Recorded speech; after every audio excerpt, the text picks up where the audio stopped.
జగన్ తీరుపై అయితే కేంద్ర మంత్రి పెమ్మసాని ఆగ్రహం వ్యక్తం చేశారు. ప్రజలు 11 సీట్లు ఇచ్చినా కూడా అహంకారంతో మాట్లాడుతున్నారంటూ ఫైర్ అయ్యారు. అయితే ఈసారి 11ల నుంచి ఒకటి తీసేస్తే సరిపోతుందన్నారు పెమ్మసాని.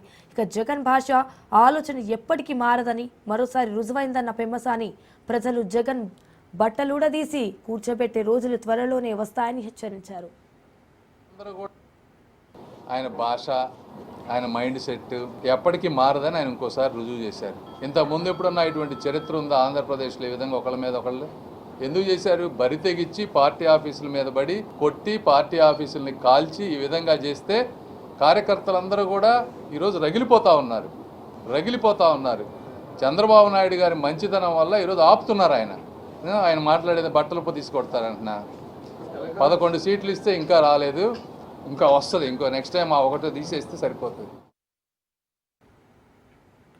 కేంద్ర బడ్జెట్పై తెలంగాణ సీఎం రేవంత్ రెడ్డి అసంతృప్తిగా ఉన్నారు. ఈ నేపథ్యంలోనే కొన్ని రోజుల నుండి కేంద్రం తెలంగాణకు నిధులు ఇవ్వడం లేదంటూ తీవ్ర అసహనం వ్యక్తం చేశారు.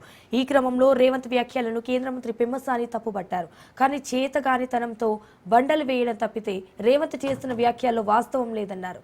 కేంద్ర పథకాలను గత ప్రభుత్వం కూడా సరిగా వినియోగించుకోలేకపోయిందంటూ అసహనం వ్యక్తం చేశారు. మ్యాచింగ్ గ్రాంట్స్ ఇవ్వకపోవడంతోనే కొన్ని పథకాలు సరిగా అమలు కాలేదన్నారు.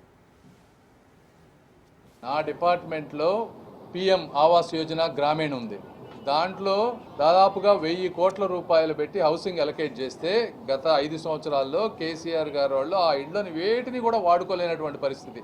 ఎందుకంటే అక్కడ కూడా ఇదే పరిస్థితి. స్టేట్లో బడ్జెట్ లేకపోవటం, వాటిని మ్యాచ్ చేసుకోకపోవడం వల్ల ఈ ఫస్ట్ ఇన్స్టాల్మెంట్ ఇచ్చిన 200 కోట్ల రూపాయలు వాళ్ళు వాడుకోవడం చేత కాలేదు.